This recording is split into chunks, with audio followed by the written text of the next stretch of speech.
السلام علیکم ورحمۃ اللہ وبرکاتہ۔ امام نووی حدیث نمبر 19۔ بسم اللہ الرحمن الرحیم۔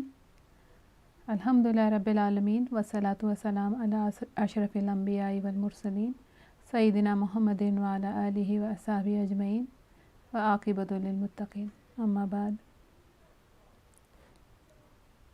رب اشرح لی صدری ویسر لی امری واحلل عقدۃ من لسانی یفقہوا قولی۔ اللہم انفعنی بما علمتنی وعلمنی ما ینفعنی وزدنا علما۔ تو یہ ہے کہ ہم میں سے ہر ایک میں انسیکیورٹیز ہوتی ہے، تو ہم خود اگر دیکھو کہ کس طرح کی انسیکیورٹیز ہوتی ہے کہ ہم پھسل کر گرنے سے، کبھی کچھ ہم کو ہرٹ ہونے سے یا غلط کچھ کھا لینے سے ہم ہماری ہیلتھ کے بارے میں وری کرتے ہیں کہ کوئی بیماری نہ لگ جائے، خود کو پروٹیکٹ کرتے رہتے ہیں۔ کیوں؟ یہ کوئی نقصان، ڈر ہوتا ہے کہ کوئی نقصان تو نہیں ہو جائے گا۔ اور کچھ بیماریوں کا تو ہم نام زبان پر لانا اوائڈ کرتے ہیں کہ خوف کے مارے کہ کہیں بس نام لینے سے خود کو نہ ہو جائے۔ اور اگر ہمارے بچے جب چھوٹے ہوتے ہیں تو ہم کس طرح پروٹیکٹ کرتے ہیں ان کو نا، کہ ٹیبل پہ مت چڑھو، منہ میں کوائنس مت ڈالو، اسٹو کے پاس مت جاؤ، اور ذرا بھی نظر سے دور ہو گئے، نظر کے سامنے سے ہٹ گئے تو ہم ڈرتے کہ پتہ نہیں کیا ہو رہا ہے، ان کو کیا ہو گیا ہے۔ پھر ہم خود کے اور اپنی اولاد کے فیوچر سیکیور کرنے کی کوشش کرتے ہیں، اسی لیے ہم بچوں کے بھی پڑھنے لکھنے کو اتنی اہمیت دیتے ہیں کہ بچوں کے پڑھنے میں اگر کوئی مشکل ہو، یا جو ہم سمجھتے ہیں کہ ان کے فیوچر کے لیے جو اسکول ہم کو چاہیے یا جو ٹیوشن ہم سمجھتے ہیں ان کے لیے امپورٹنٹ، اگر وہ افورڈ نہیں کر سکو تو ہم کیسے پریشان ہوتے ہیں نا امید ہو جاتے کہ ان کا فیوچر اب کیا ہوگا اگر یہ اب سیدھے سے نہیں پڑھ رہے، یا جو ان کو ملنا چاہیے وہ ریسورسز نہیں مل رہے، تو بھی یہ ان کا فیوچر صحیح ہے یا غلط ہوگا یا کوئی نقصان ہو جائے گا۔ لیکن کتنا انسیکیور فیل کرتے ہیں اپنے رزق کہ یہ رزق کو لے کر کے، یہ رزق کیسے کمائیں گے۔ پھر اسی انسیکیورٹی کی وجہ سے پھر بچے ایگزامز میں اتنا پریشر ڈالتے کہ وہ کبھی چیٹنگ کر لیتے ہیں، کبھی پریشر میں وہ کچھ غلط کام کر لیتے ہیں، کبھی وہ ایگزامز ہی نہیں دیتے، کبھی وہ اسکول اسکپ کرتے، کالج بنک کرتے ہیں۔ اور پھر یہ بہت بار پھر ماں باپ بھی نظر انداز کرتے کیونکہ وہ خود خوف میں ہوتے ہیں، ماں باپ خود انسیکیور ہوتے ہیں۔ اللہ کے ہاتھ توڑتے بچے، اور ماں باپ بچوں کو یہ ہاتھ توڑتے دیکھ کر کوئی آبجیکشن نہیں لیتے۔ پھر اور کچھ اور اسپیکٹس دیتے جہاں ہم انسیکیور فیل کرتے لائف میں، جیسے اگر کسی کی شادی کرانی تو ہم اچھے جوڑے تلاش کرتے ہیں نا، یعنی سیکیورٹی کے لیے۔ پھر ہم خوف کھاتے کہ ہماری بیٹیاں جو ہے یہ اگر حجاب پہنتی ہے تو ان کو کون پسند کرے گا، کہ ہم تھوڑا سا میک اپ کر لو یا تھوڑے سے ماڈرن ٹائپ لگو تاکہ رشتہ ہو جائے۔ اس طرح کے کمپرومائز کرنے ہم تیار ہو جاتے ہیں انسیکیورٹیز کی وجہ سے۔ پھر ہم سیکیورٹی کے نام پہ بیٹیوں کے لیے ایسے لڑکے چاہتے ہیں جس کا چاہے ہم کو ان کا اخلاق ہم کو پسند نہیں آئے، یا ہم نے کبھی کوئی ان کی تحقیق ہی نہیں کی اس کے اخلاق یا اس کے دین کی، بس ہم کو فائنینشلی یا جو ہمارے ورلڈلی ٹرمز میں سیکیور لگتا ہے نا، تو ہم وہ رشتے ہم سمجھتے ہیں کہ چلو یہ سیکیور ہے، یہ رشتہ ہم کو چاہیے ہوتا ہے۔ پھر اگر ہو گیا رشتہ پھر وہ نبھے گا کہ نہیں، اس کا خوف۔ پھر کبھی طلاق ہو جائے تو پھر کہ ہم کو پھر اب یہ خوف ہونے لگتا ہے کہ اگر اب ذمہ داری اس کی کون اٹھائے گا۔ پھر اگر ہمارے پاس جو بھی پوزیشنز ہیں نا، ہماری جویلری ہو یا پراپرٹی ہو، تو ہم اس کو کہ چوری سے بچانے کے لیے کیسا اہتمام کرتے ہیں ہم اس کا نا، کہ والیٹ ہو یا پیسے ہو۔ پھر ہم کو جن سے محبت ہو تو ہم کو ہمیشہ ان کے بارے میں ایک خوف، ایک ڈر، ایک انسیکیورٹی لگی ہوئی ہوتی کہ جن پہ خاص کر جن پہ ڈپینڈنسی ہوتی ہے، ہسبینڈز، فادرز، کہ خدا نہ خواستہ ان کو کچھ ہو نہیں جائے، وہ فیئر ہوتا ہے۔ پھر اگر کوئی بیمار ہو گیا تو ہم کو یہ خوف ہوتا ہے کہ کہیں مر ہی نہیں جائے۔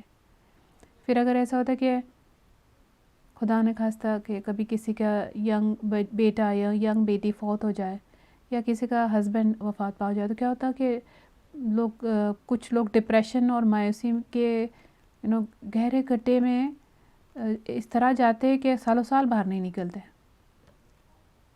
تو جس مقصد کے لیے ہم کو اللہ نے بنایا نا، دنیا میں بھیجا ہے، وہ جو مقصد ہے اس کی حقیقت میں صحت ہو یا بیماری ہو، شادی ہوئی ہو یا نہیں، یا ہو ہی نہیں سکی کبھی، یا کسی کے بچے ہیں یا نہیں ہے، بیٹیاں نہیں ہیں یا بیٹے نہیں ہیں، پراپرٹی ہے نہیں ہے، ایجوکیشن کسی کو لوکل ملا ہو یا انٹرنیشنل ملا ہو، یہ میٹر نہیں کرتا. سب کے پاس جس بھی کنڈیشن میں وہ ہو، ہر ایک کے پاس ایکول اپارچونیٹی اللہ نے دی ہے ہر ایک کو، کہ ہر ایک کی حالت اس کے لیے اللہ نے رائٹ بنائی ہے. ہر ایک کے پاس اللہ کی نظر میں کامیاب ہونے کے لیے ایکول پروبیبلٹی ہے جنت الفردوس میں جانے کے لیے. اور صرف آخرت کی بات نہیں، دنیا میں بھی پازیٹیو خوشحال زندگی گزارنے کے لیے. لیکن جو ہماری حالت ہے کیوں ہے اس وجہ سے، کیونکہ ہماری دنیا اور آخرت کی انڈرسٹینڈنگ غلط ہے.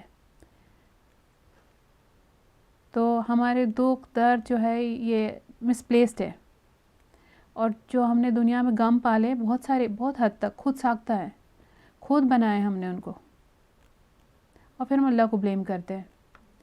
تو دیکھو کہ یہ بہت اچھے سے اسٹڈی کی بھی ہے لوگوں نے بھی، جو ریسرچز چلتی ہے یا جو دنیا کو سیکولر اینگل سے دیکھتے ہیں. اسی انسانی انسیکیورٹیز کو کیش کرتے ہیں، کہ فائدہ اٹھاتے ہیں. $1 بلین کمپنیز ہے یہ نا، بلینز آف ڈالرز کی کمپنیز ہے یہ.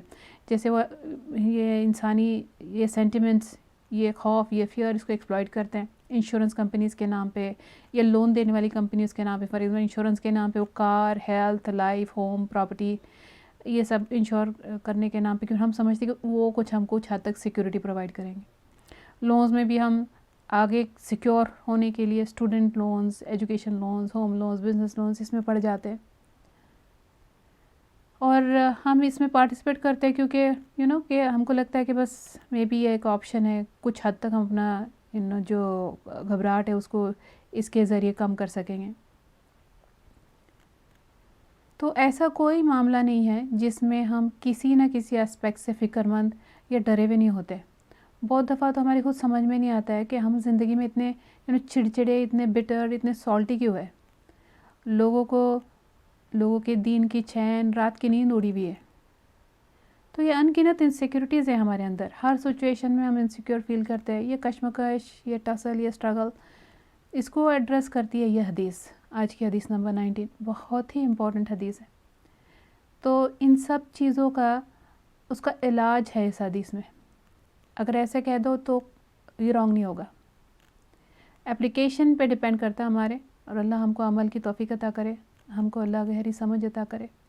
اور یہ حدیث جو ہے یہ اگر ہم کو یہ بے چینی سے اطمینان کی طرف لے کر جا سکتی ہے، زندگی سلامتی اور سکون سے جینے کا روڈ میپ ہے یہ حدیث. تو یہ حدیث عبداللہ ابن عباس سے مروی ہے. یہ رسول اللہ علیہ وسلم کے کزن تھے، تو لیکن عمر میں بہت زیادہ چھوٹے. رسول اللہ صلی اللہ علیہ وسلم نے ان کے لیے خاص کر کے دعا کی تھی کہ اللہ ان کو تفسیر کی گہرائی سے سمجھ عطا کرنا. تو یہ جو حدیث ہے بہت ہی زبردست فاؤنڈیشنل حدیث ہے، اور نو سرپرائز کہ عبداللہ ابن عباس کے ذریعے یہ پہنچی ہے. اچھا، جب یہ حدیث رسول اللہ صلی اللہ علیہ وسلم نے ان کو بتائی تو اس ٹائم ان کی ایج 11-12 اپروکسیمیٹ، تقریباً 11-12 سمجھی جاتی ہے. اور عبداللہ ابن عباس کو حبر الامہ کا ٹائٹل دیا گیا نا، the scholar of the Muslim nation. اتنے ان کے نالج میں ڈیپتھ دیکھو، جس کا اگر 11-12 ایئرز میں ایسی تربیت ہوئی ہے، یہ نالج کا جہاں ان کا رسول اللہ صلی اللہ علیہ وسلم ان کو یہ حدیث سکھا رہے یہ ایج میں، تو سبحان اللہ. اور رسول اللہ صلی اللہ علیہ وسلم اوپر سے دعا بھی کی ان کے، تو نو ونڈر وہ scholar of the Muslim nation, the learned man of the Muslim nation مانے جاتے ہیں. تو آج ہم دیکھو اپنے آپ کے لائف میں کہ کتنے ایسے فیصلے ہیں کہ جس کے بارے میں ہم سوچتے کہ اگر فلاں بات پہلے پتہ ہوتی یا تو ہم بھی ایسا کرتے، یا یہ بات پہلے پتہ ہوتی تو ہم بھی ایسا نہیں کرتے. تو دیکھو یہ حدیث جو ہے رسول صلی اللہ علیہ وسلم جو ابن عباس کو تب بتا رہے ہیں، ایج 11-12 اگر ہے تو تب بتا رہے ہیں ان کو جب بالکل ریئل زندگی کے انٹرنس پہ ہے نا. اور جو ٹین ایجر یا ابھی وہ مطلب ان کے ایگزیکٹ ایجز تو نہیں پتہ ہوتی، تو سمجھے ٹین ایج یا اس سے پری ٹین وہ تھے. اور ابھی ہم کو دیکھو یہ جو ہم سیکھ رہے ہیں، تو ابھی ہم کو میک شور کرنا چاہیے کہ ہمارے بچے بھی اس میں جو ہم اس میں سکھایا جا رہا ہے اچھی طرح پلے باندھ لے وہ بھی نا، کہ آگے قدم قدم پر ان کو اور ہم کو یہ حدیث کی جو ٹیچنگز ہے کام آئے گی. اگر یہ حدیث جو ہے اس کی سمجھ اگر آ گئی نا، اور جو اس میں بتایا جا رہا ہے اس پر یقین ہو جائے، تو ہمارے عقیدے میں مضبوطی آئے گی. زندگی کی ہر پریشانی، تکلیف، مشکل کی طرف دیکھنے کا ہمارا جو رویہ یہ بدل جائے گا کہ لائف کا پرسپیکٹیو بدل جائے گا۔ رسول اللہ صلی اللہ علیہ وسلم نے اس حدیث کے ذریعے عبداللہ ابن عباس کو صبر، مشکلات، آسانی، جیت، کامیابی، ان سب کی ریالٹی، حقیقت کیا ہے، اس کے ڈیفینیشنز، اس کی بگننگ، اس کی اینڈ کچھ حد تک سمجھائیے۔ ہمارے بچے اگر یہ سمجھ گئے نا تو جس طرح کے ڈر کے بوجھل زندگیاں ہم گزارتے ہیں نا، وہ ایسے نہیں جئیں گے۔ وہ اپنے اللہ کے ساتھ کنیکشن اور دین کی انڈرسٹینڈنگ، گہری سمجھ کے ساتھ بے خوف ہو کر اپنی زندگی کو فولی یوٹیلائز کر سکیں گے انشاءاللہ، اور رائٹ گولز کی طرف اپنا فل پروٹیکشن یوز کریں گے انشاءاللہ۔ رائٹ گول اللہ رب العالمین، رائٹ گول جنت الفردوس ہے۔ ابن رجب جو مشہور ہے، یہ 40 حدیث جو ہم پڑھ رہے ہیں اس کی انہوں نے شرح لکھی تھی، تو انہوں نے صرف اس حدیث پر نا ایک الگ کتاب لکھی، 100 پیجز کی کتاب انہوں نے اس حدیث پہ لکھ دی ہے۔ ابن الجوزی کہتے ہیں کہ اس حدیث پر میں غور کرتے ہوئے اتنا حیرت زدہ ہوا کہ میں آلموسٹ گر گیا، میں آلموسٹ کولیپسڈ، اور مجھے بہت افسوس ہوا ان پر کہ جن لوگوں تک یہ حدیث پہنچی نہیں، یا جن کو اس کی سمجھ نہیں آئی، یعنی اتنی فائدے والی حدیث ہے۔ تو حدیث شروع کرتے ہیں۔ عبداللہ ابن عباس سے مروی ہے، کہتے ہیں ایک دن میں رسول اللہ صلی اللہ علیہ وسلم کے پیچھے سوار تھا، آپ نے فرمایا اے بچے، میں تمہیں چند اہم باتیں سکھا رہا ہوں، تم اللہ کے احکام، حکم کی حفاظت کرو، وہ تمہاری حفاظت کرے گا، تم اللہ کے حقوق کا خیال رکھو، تم اس کو اپنے سامنے پاؤ گے، جب تم کوئی چیز مانگو تو صرف اللہ سے مانگو، جب تم مدد چاہو تو صرف اللہ سے مدد طلب کرو، اور یہ بات جان لو کہ ساری دنیا مل کر بھی تمہیں کچھ نفع پہنچانا چاہے تو وہ تمہیں کچھ بھی نفع نہیں پہنچا سکتی سوائے اس کے جو اللہ نے تمہارے لیے لکھ لیا ہے، اللہ نے تمہارے لیے لکھ دیا ہے، اور اگر وہ سارے مل کر تمہیں کچھ نقصان پہنچانا چاہے تو وہ تمہیں کچھ نقصان نہیں پہنچا سکتے سوائے اس کے جو اللہ نے تمہارے لیے لکھ دیا ہے۔ قلم اٹھا لیے گئے اور صحیفے خشک ہو گئے۔ تو جو لوح محفوظ میں جو کچھ ہونے والا ہے دنیا میں شروع سے لے کے آخری تک، اور ہر ایک کے بارے میں ڈیٹیلز میں وہ سب لکھا جا چکا ہے، تو قلم اٹھا لیے گئے اور صحیفے خشک ہو گئے۔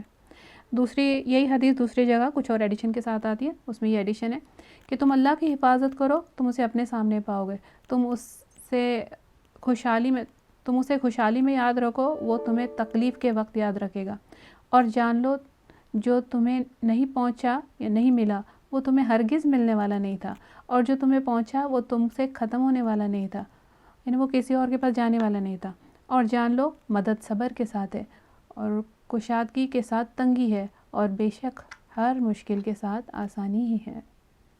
یہ ترمذی کی حدیث ہے۔ تو یہ حدیث میں سب سے پہلے کیا آیا؟ احفظ اللہ، اللہ کی حفاظت کرو، وہ تمہاری حفاظت کرے گا۔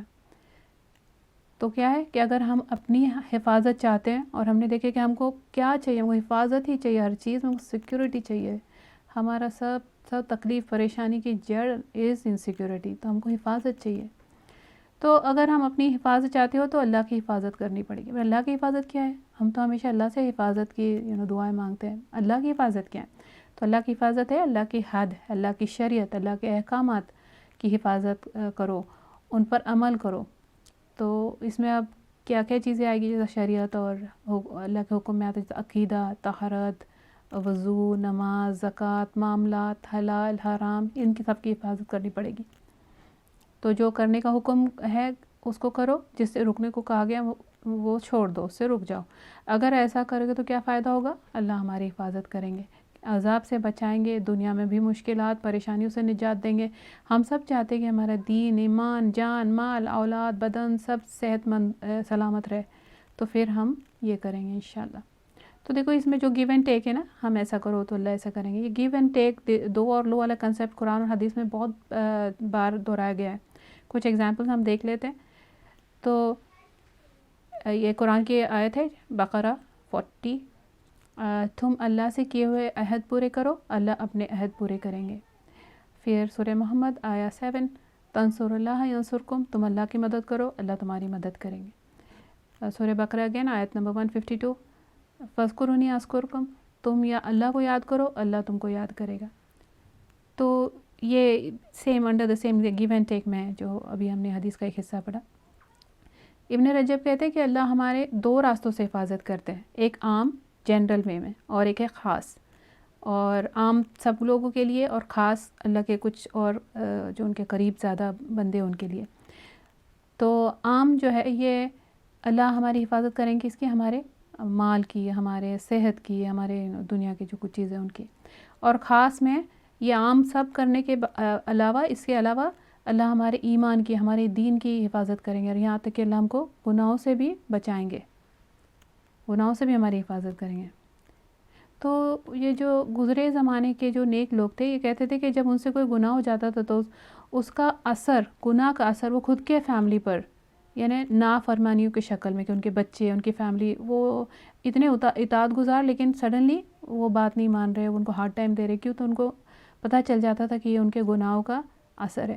یا اپنے وہ اثر یہ جانوروں پہ دیکھتے، جانور بھی وہ جو چارے وہ نہیں کرتے. اور کھیت کی فصل پہ وہ دیکھتے کہ فصل نارمل نہیں گرو ہوتی یا گروتھ میں کمی ہو جاتی ہے. پھر مال پر وہ یہ سب چیزوں پہ پہچان جاتے تھے وہ لوگ، وہ کہ یہ گناہ کے نشانیاں ان کے. اور اللہ ان کو ایسے گناہوں سے بچانے میں اس طرح مدد کرتے تھے ان کو بتا کے. رسول اللہ صلی اللہ علیہ وسلم نے فرمایا 3 آدمیوں کی مدد کرنا اللہ کے ذمہ ہے، یعنی اللہ ضرور مدد کریں گے. فرسٹ وہ ہے کہ اللہ کی راہ میں جہاد کرنے والا. دوسرا جو غلام نے اپنے مالک سے آزادی کے معاہدہ کیا ہوا ہے اور وہ ادائیگی کی نیت رکھتا ہے، یعنی اس کے سر پہ قرض ہے اور وہ قرض لوٹانا چاہتا ہے نا، فکر مند ہے، پریشان ہے اور بہت زیادہ کوشش کرتا ہے، تو اللہ مدد کرتے ہیں. یعنی کسی کے پاس بھی اگر جنوین کوئی قرض ہے تو اس کو ادا کرنے کا کیا طریقہ، اللہ مدد کرتے قرض ادا کرنے میں. اگر بندہ اس کی نیت دینے کی ہو اور اس کی کوشش پوری ہو تو اللہ مدد کرتا ہے. ٹھیک ہے. اور تیسرا وہ ہے کہ برائی سے بچنے کے لیے جو نکاح کرنے والا ہے، کہ وہ جانتا ہے کہ اس کو فتنہ ہے دنیا میں سب، تو وہ اپنی دین کی حفاظت کرنے کے لیے، اپنے دین کو پورا کرنے کے لیے جلد سے جلد نکاح کرتا ہے، تو اللہ اس کی مدد کرتے ہیں. اور اللہ ان کی بھی حفاظت کرتے. کچھ اور لوگ جن کی اللہ حفاظت کرتے ہیں، تو جو لوگ نمازوں کی حفاظت کرتے ہیں نا، نماز کی حفاظت کیا ہے، وہ ٹائم وہ سب ہے، لیکن اول وقت میں نماز پڑھنا بھی اس کی حفاظت میں مین کنڈیشن ہے. اور حفاظت کی دعا پڑھنے والوں کی بھی اللہ حفاظت کرتے ہیں. حدیث میں ہے کہ جس نے 3 بار شام کے ٹائم یہ دعا پڑھی تو صبح تک، اور صبح کے وقت پڑھی تو شام تک اس پر کوئی اچانک مصیبت نہیں آئے گی. مصیبت اچانک ہی آتی ہے نا، دیکھو اسی لیے ہم کو اس کا شوق لگتا ہے، because we are not prepared for it, اچانک آنے کو نیچر. تو اس وجہ سے یہ دعا صبح شام 3 بار پڑھنا حدیث سے ثابت ہے. بسم اللہ الذی لا یضر مع اسمہ شیء فی الارض ولا فی السماء وہو السمیع العلیم. اللہ کے نام سے، کہ وہ ذات جس کے نام سے کوئی چیز زمین میں یا آسمان میں نقصان نہیں دے سکتی، اور وہ خوب سنتا اور جانتا ہے. سبحان اللہ. دیکھو کتنا بڑا خزانہ ہے. اور جان لو کہ اللہ سب دیکھ سن رہا ہے، کہ ہماری آنکھیں کیا دیکھ رہی ہے، کیا دیکھتی ہے. سیل فونز میں یا باہر جب ہم نکل رہے تو ہم کس کو کہاں کیسے دیکھ رہے ہیں، یہ سب کے سامنے اکیلے میں ہم کیا کر رہے ہیں، کان ہمارے کیا سنتے ہیں، زبان ہماری کیا بولتی ہے. جب ہم کوئی غم میں ہوتے ہیں، یا جب ہم غصے میں ہوتے ہیں، یا سمجھو کبھی بیمار ہو جائے تو ہمارے منہ سے کیا نکلتا ہے، اور شکر کب کرتے ہیں، کتنا کرتے ہیں، دل میں کیا کیا خرابیاں ہے، کیا کچھ لوگوں سے چھپا کر رکھا ہوا ہے، یہ سب اللہ جانتے ہیں، اللہ سب دیکھ رہے ہیں. حدیث میں آتا ہے کہ ہم کو ہماری آنکھ، کان، زبان، دل، خیالات ہر ایک کے معاملے میں اللہ سے حیا کرنا چاہیے. جان لو اللہ سب دیکھ سن رہے ہیں. تو دیکھو نا، اگر ہم اللہ سامنے ہو تو ہم حیا کریں نا کچھ بھی غلط کرنے سے. ہم کو تو لوگ بھی سامنے ہو تو حیا آتی ہے. تو اللہ ایسوں کی حفاظت کریں گے. بہت بڑی عمر تک کچھ اسکالرز جو ہے نا، ان کو اگر دیکھو تو بہت بڑی عمر تک یہ اسکالرز نا، ان کے جو یہ پڑھتے پڑھاتے رہے اور ان کا دماغ صحیح رہا، اور ان کے ہاتھ پیر ان کے فوت ہونے تک ان کو فائدہ پہنچاتے رہے، ان کو یوز کر سکے وہ اپنے ہاتھ پیر. تو اب ابو طب الطبری ایک اسکالر ہے، ایسے بڑے بزرگ اسکالر تھے. تو ان سے ان کے اسٹوڈنٹس نے یہی سوال کیا نا کہ آپ کیسے ابھی تک اللہ نے سب سلامت کیسے رکھا ہے. تو انہوں نے جواب دیا، دیکھ کتنا امپورٹنٹ ہے یہ، وہی گیو اینڈ ٹیک. دیکھو انہوں نے جواب دیا کہ یہ ہاتھ پیر، یہ کان، آنکھ جوانی میں اللہ کی اطاعت کرتے رہے، فرما بردار رہے، تو اللہ نے بڑھاپے میں ان کی حفاظت کی ہے. تو اس لیے ہم اللہ سے ہمارا رشتہ پیور ہو، ہم جو کرے اللہ کے لیے کرے، ہم اللہ سے ڈرے.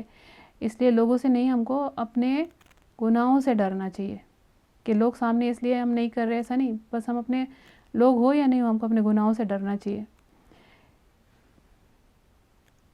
کہ میں کہیں یہ گناہوں کی وجہ سے کوئی مشکل تکلیف میں نہ پڑ جاؤں. حدیث میں رسول نے فرمایا، اللہ تعالیٰ فرماتے ہیں جب میں اپنے بندوں میں سے کسی مومن بندے کو آزمائش میں ڈالتا ہوں، یعنی کوئی بیماری، کوئی نقصان، اور وہ اس آزمائش پر بھی میری تعریف کرتا ہے، پھر بھی میرا شکر کرتا ہے. یعنی الحمدللہ جو ہے نا، دا میننگ آف الحمدللہ the word itself is grateful praises, یعنی شکر اور حمد، تعریف دونوں ملا کے دونوں آتے ہیں. تو پھر جب وہ اپنے بستر سے اٹھتا ہے، یعنی جو بیمار بندہ ہے جس کو اللہ آزما ہے، وہ جب اپنے بستر سے اٹھتا ہے تو گناہوں سے اس طرح پاک صاف ہوتا ہے جس طرح اس دن پاک صاف تھا جس دن اس کے ماں نے اس کو جنم دیا تھا. بیماری کے بعد بالکل دھل کے صاف ہو جاتا، وہ تکلیف پریشانی سے اس کے گناہ مٹ جاتے ہیں. اور اللہ تعالیٰ فرماتے ہیں کہ میں نے اپنے بندے کو قید کیا، یعنی بیماری کائنڈ آف قید جیسی ہے نا، پرزن جیسی ہے، کہ نہ اپنی مرضی کا کھا سکتا بیمار بندہ، نہ اپنی مرضی سے سو اٹھ سکتا، اس کی نیند اس کو اتنی تکلیف پریشانی ہوتی کہ نیند اور وہ سب ڈسٹرب ہو جاتی. مرضی کے کپڑے نہیں پہن سکتا، کچھ ایسی تکلیف ہوتی ہے جس میں کچھ اسپیشل کپڑے یا ہاسپٹل میں ہو تو پھر اور بھی ڈفرینٹ. اور اللہ تعالیٰ فرماتے کہ اللہ تعالیٰ فرماتے کہ میں نے اپنے بندے کو قید کیا اور اس کو آزمایا، اور فرشتوں سے کہتے کہ تم اس کے لیے ان تمام کاموں کا اجر لکھو جو یہ تندرستی کی حالت میں کرتا تھا. یعنی تندرستی میں اللہ کے احکام کی حفاظت کی تو بیماری میں کچھ نہیں کرنے کے بعد بھی اللہ اجر دے رہا ہے. سبحان اللہ. اور ابو ہریرہ رضی اللہ عنہ سے روایت ہے کہ رسول صلی اللہ علیہ وسلم نے کہا، الدنیا سجن المؤمن و جنت الکافر. یعنی رسول اللہ صلی اللہ علیہ وسلم نے فرمایا کہ یہ جو دنیا ہے یہ مومن کے لیے قید خانہ ہے اور کافر کے لیے جنت ہے. کیونکہ مومن دنیا میں کیا کرتا ہے کہ اپنی مرضی سے نہیں نا جیتا، اللہ کی مرضی کے مطابق جینا ہے ہم کو. تو اگر ہم دنیا میں اپنی مرضی سے جیتے ہیں، اگر ہم دنیا میں اللہ کی مرضی سے جیتے ہیں تو پھر آخرت میں پوری اور ہمیشہ کی آزادی ملے گی، خود کی مرضی کرنے کو ملے گی وہاں پہ کمپلیٹلی. لیکن دنیا میں اگر آزادی لے لی تو آخرت ہمیشہ کی قید بن جائے گی. تو اس میں ایک بڑا ایک انٹرسٹنگ واقعہ ہے، دیکھو یہ بات کو لے کے نا، کہ جو دنیا ہے یہ مومن کے لیے قید خانہ ہے، قید کی طرح ہے. ایک واقعہ ملتا ہے کتابوں میں ابن الحجر کا. ابن الحجر العسقلانی، انہوں نے صحیح البخاری جو ہے اس کی شرح لکھی ہوئی ہے، اس کی اور بھی چیزیں پر ویل نون وہ ہے. وہ قاضی تھے ایک ٹائم کے، جج. تو قاضی کا بہت بڑا ان کی شان ہوتی ہے الگ. تو مارکیٹ میں تھے، مارکیٹ میں تو اپنے بہترین سواری تھی ان کے پاس، گھوڑا ہوگا، اور ساتھ میں ان کا انٹوراج تھا، یعنی لوگ تھے، مے بی ان کے گارڈز ہوں گے، ان کے ہیلپرز ہوں گے، اور کچھ اور امپورٹنٹ لوگ ہوں گے. تو ان کے کپڑے بھی ان کے بہت بیوٹیفل اور میگنیفیسنٹ ان کا اینیمل. تو وہ نکلے ایسے ان کے سواری پہ جا رہے، تو سڈنلی ایک جو نان مسلم تھا اس نے آ کے ان کا سواری پکڑ لیا، اور جو آ کے اس نے جس نے پکڑا وہ اس کے کپڑے پھٹے ہوئے تھے، میلے کچلے، خراب حالت میں تھا. تو اس نے ان کا جو سواری وہ پکڑ لیا اور کہنے لگا، او شیخ الاسلام، آپ کا تو دعویٰ ہے، آپ لوگ تو یہ کہتے ہیں کہ آپ کے نبی نے یہ کہا ہے صلی اللہ علیہ وسلم نے کہ جو دنیا ہے یہ مومن کے لیے قید ہے، قید خانہ ہے، اور جو کافر ہے یا جو نان بلیور ہے اس کے لیے جنت ہے. اب آپ خود کو دیکھو اور مجھے دیکھو، کیسے میں کیسے جنت میں ہوں اور آپ کیسے قید خانے میں ہوں. تو انہوں نے یہ بات کی، جواب دیا بہت اسمارٹ ماشاءاللہ، کہ مجھے جو ملنے والا ہے آگے جا کے یعنی آخرت میں، اس کے کمپیریزن میں جو بھی دنیا میں ملا ہوا ہے نا تو میرے لیے قید ہی ہے. اور جو آج تمہاری حالت ہے جیسی بھی ہے، اچھی بری جتنی بھی بری اگر ہے، تو جو آخرت میں ملنے والا ہے یعنی دوزخ، وہ اس کے کمپیریزن میں یہ جو دنیا ہے یہ جنت ہے تمہارے لیے. اللہ اکبر. تو اگر ہماری خود کی بھی، تو ان کی تو چلو بڑی اچھی حالت ہے، لیکن اگر ہماری حالت ویسے نہیں ہے جیسے ہم چاہتے ہیں یا ہم کو لگتا ہے کہ اس سے بیٹر ہو سکتی، تو یاد رہے کہ دنیا جو ہے ہم کو تو چاہیے آخرت میں جو وہاں کی جنت چاہیے. یہ تو ہے ہی سجن المومن، ہے ہی پریزنٹ مومنوں کے لیے. اللہ نے تو ہم کو ریالٹی بتائی ہے کہ this is what it is, test ہے لائف. تو یہ دنیا میں کوئی نہ کوئی تکلیف، کوئی نہ کوئی آزمائش، کبھی بچوں کی طرف سے، کبھی شوہر کی طرف سے، کبھی رشتہ داروں کی طرف سے، کبھی گھر میں، آفس میں، کالج میں، مال میں، کبھی صحت میں، لگی ہی رہتی ہے نا، تو چلتے ہی رہنے والا ہے. تو یہ حدیث جو ہے اس میں اب جو آگے حدیث آنے والی ہے اس میں بھی بیماری کا ذکر ہے، لیکن یہ ہر معنی میں، کسی بھی تکلیف کے معنی میں اس کو لیا جا سکتا ہے ان ایسنس۔ تو رسول اللہ صلی اللہ علیہ وسلم نے فرمایا، اللہ سبحانہ تعالیٰ فرماتے ہیں کہ جب میں اپنے مومن بندے کو آزماتا ہوں اور وہ تیمارداروں کے سامنے میری شکوہ نہیں کرتا، یعنی جو بیمار ہے اس کی تیمارداری کرنے والے لوگ، شکایت نہیں، کمپلینس نہیں، کوئی ناراضگی نہیں، تو میں اس کو اپنی قید سے آزاد کر دیتا ہوں، یعنی بیماری سے جب اللہ اس کو شفا دے دیتے، پھر اس کے پہلے گوشت کے بدلے بہترین گوشت عطا کرتا ہوں، اس کے پہلے خون کے بدلے بہترین خون عطا کرتا ہوں، تو پھر وہ پہلے سے بھی زیادہ اچھا عمل کرنے لگ جاتا ہے۔ زیادہ اچھے عمل اب کیوں؟ یعنی پہلے سے بیٹر ہیلتھ اس کو ملنے والی ہے، اللہ اس کو بیٹر گوشت اور بیٹر بلڈ دے رہے پہلے سے زیادہ، اس کے کمپلین نہیں کرنے کی وجہ سے، اس کے صبر کی وجہ سے پریشانی تکلیف میں، تو اب وہ زیادہ اچھے عمل کرنے لگتا ہے۔ کیوں؟ کیونکہ بیماری میں صحت کی قدر ہوتی ہے نا، اس لیے موت کا خوف جو ہے یہ دنیا کی محبت ہلا دیتا ہے، اور اس لیے جو جسمانی اور مالی قوت پہ بھی جو ہم اتراتے رہتے ہیں نا، تو اس کی حقیقت میں کیا وقت ہے اس کا احساس ہوتا ہے بیماری میں، کہ جو ایسا کتنے سارے بیماریاں ایسے کہ کتنے بھی پیسے دے دو اس کو کوئی کیور نہیں ہے، اور بیماری ایسے بھی ہے کہ وہ رئیس ہے یا وہ غریب ہے یہ ڈفرینشیٹ نہیں کرتی، اور وہ پاورفل ہے یا اس کی اوریجنل ہیلتھ اچھی ہے یا وہ کمزوری، اس میں بھی ڈفرینشیٹ نہیں کرتی۔ تو اس وجہ سے نا پھر یہ بھی کہ ہم کو اپنی خود کی کمزوری اور ہم اللہ پر مطلب ہمارے کیسے ہم اللہ کے محتاج ہیں اس کا احساس ہونے لگتا ہے۔ اس لیے تو اس اگر دیکھو تو یہ بیماری تکلیف ہے، لیکن یہ بیماری بھی رحم ہو گئی، کیونکہ مومن کے لیے ہر چیز ہی رحم ہے، ہر چیز ہی خیر ہے۔ ابھی حدیث کا دوسرا پارٹ تھا، نمبر 5 ہے حدیث کے، تو اللہ کی حفاظت کرو تم اسے اپنے سامنے پاؤ گے۔ تو جو اللہ پر کیا مانا، جو اللہ پر توکل رکھتے ہیں، اس پر بھروسہ کرتے ہیں، تو وہ ان کے لیے کافی ہو جاتا ہے، سارے کام بنا دیتا ہے۔ ہم کبھی اپنے آپ کو آگے رکھتے ہیں، ہے نا، ہماری زندگی میں کیا ہمارا فوکس ہوتا ہے کہ کبھی ہم خود اپنی مرضی چل رہی ہے، ہم کیا چاہتے ہیں، تو کبھی ہم اپنے آپ کو آگے رکھے ہوئے ہوتے ہیں، کبھی لوگوں کو آگے رکھا ہوا ہوتا ہے کہ وہ کیا چاہیں گے، سوسائٹی کیا چاہیں گے، اس کے حساب سے ہمارا سوشل سرکل کیا چاہے گا، یا ہمارے رشتہ دار ان کو آگے رکھا ہوا ہوتا ہے، اور دنیا کو میجر ایشو دنیا کو آخرت کے آگے رکھا ہوا ہے۔ پھر اللہ ہماری حفاظت کیسے کریں گے؟ اور الحتمی جو ہے another اسکالر کہتے ہیں کہ صرف اللہ نے اس میں ایک ہی ڈائریکشن بتایا کہ سامنے والا ڈائریکشن، ایک ہی ڈائریکشن مینشن کیا ہے حدیث میں۔ کیا مطلب کہ کیوں ایسے؟ کیونکہ دیکھو ہم جہاں بھی جا رہے ہیں نا، جس بھی آج ہم جو بھی موڈ پہ لائف میں جس بھی سچویشن میں ہم ہیں، ہم ایک زندگی جو ہے سفر ہے، ہم جہاں بھی جائیں ہم آخرت کی طرف، سامنے کی طرف جا رہے ہیں۔ آخرت سامنے کیا ہے؟ آخرت۔ ہم دنیا کے مسافر ہیں اور سامنے کی طرف چلنے نکلے ہیں، اور کس طرف جا رہے ہیں؟ آخرت کی طرف۔ اور ہماری ضرورت کیا ہے؟ کہ اللہ ہمارے سامنے ہو، ہمارا فوکس ہو، تاکہ اللہ اس سفر میں ہمارے رہنمائی کرے، ہماری حفاظت کرے۔ یہ کہا جاتا ہے کہ انسان کے دین اور اس کے تقوی کی وجہ سے اگر کوئی بندہ کوشش کے ساتھ اپنا دین، اپنا تقوی بنائے رکھ رہا ہے، تو اللہ اس کی بیوی یا اس کا شوہر، اس کے بچے، یہاں تک کہ اس کے بچوں کے بچے، سب کی حفاظت کرتے ہیں۔ اس کیسے پتہ چلا، کیسے ڈیرائیو کیا اسکالرز نے اس کو؟ سورہ کہف میں جو اللہ وہ جو یہ 2 یتیم بچے تھے نا، ان کے مال کی حفاظت کے لیے اللہ خضر اور موسیٰ علیہ السلام کے ذریعے ان کو وہ حفاظت کرواتے، اور جب ان کو پوچھا گیا کہ یہ کیوں ایسے کریں، ان کی جو دیوار ہے اس میں خزانہ تھا، ان کے فادر نے چھپا کے، وہ فوت ہو چکا تھا دونوں بچوں کا، تو وہ دیوار ٹوٹ رہی تھی اور وہ خزانہ ایکسپوز ہو جاتا تھا، تو اس وجہ سے خضر علیہ السلام، موسیٰ علیہ السلام جب وہاں گئے تو انہوں نے خضر علیہ السلام نے جو وال ہے وہ مینڈ کی کہ وہ خزانہ ابھی نظر نہیں، بچے ابھی چھوٹے ہیں، اور پھر موسیٰ علیہ السلام پوچھا کہ ایسے کیوں، تو انہوں نے کیا جواب دیا، یا اللہ نے کیوں حکم دیا یہ کرنے کا؟ وَكَانَ أَبُوهُمَا صَالِحًا، کہ ان کا یہ اس لیے کیونکہ ان کا باپ نیک تھا، اور اللہ نیکی ضائع نہیں ہونے دیتے چاہے بندہ فوت ہو جائے۔ قرآن میں اللہ کے حفاظت کی مثال، اور اللہ کیسے حفاظت کرتے ہیں لوگوں کی جو اللہ پہ توکل کرتے ہیں، جو اللہ کو سامنے رکھتے ہیں، یوسف علیہ السلام کے قصے سے بھی ملتی ہے نا۔ عزیز کی بیوی نے ان کو گناہ کے لیے انوائٹ کیا تھا، اللہ نے ان کو گناہ میں پڑنے سے بچا لیا۔